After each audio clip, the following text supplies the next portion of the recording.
Here's how to set different wallpapers for the lock screen and the home screen of your iPhone. Now you'll be able to see this is the home screen of my iPhone, and I can swipe down from the top left and there is the exact same photo for the lock screen. But let's set it up so they're different.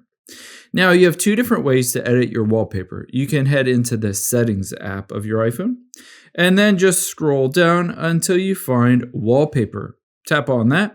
And then at the very right, just tap on the plus. Or if you're already in the lock screen, or if you want to swipe down from the top left, you can just press and hold on your iPhone screen and then swipe over until you get to the plus option and hit plus to add new. Now, let's say I want different photos on each. And in this case, I'm going to choose which photo I want to be on the lock screen of my iPhone. So let's say I want it to be this photo that I took in Amsterdam.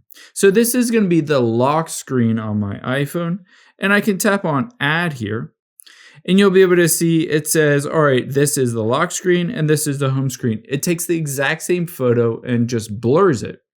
However, I'm going to choose customize home screen at the bottom.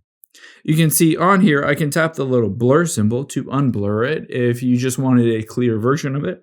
But let's say we want to choose a different photo. You can see right at the bottom here is photos. I can tap on that and it gives me the ability to choose other photos. Let's say I want this photo of my son and I can adjust it, I can crop it, I can pinch it, I can even swipe to left and right and it will cut him out and change the color, etc. So when I'm ready, I can hit the done button. You'll be able to see what it looks like. It gives you a little preview here of what that will look like after it's done. Again, you can choose to blur it if you wanted to, and you can add a color or gradient instead of a photo if you wanted to. Just hit the done button here, and now we'll just tap on this to implement it. You'll be able to see, all right, there is the lock screen, and as I swipe up and out of here, there is the home screen with that new photo that is different from the old one.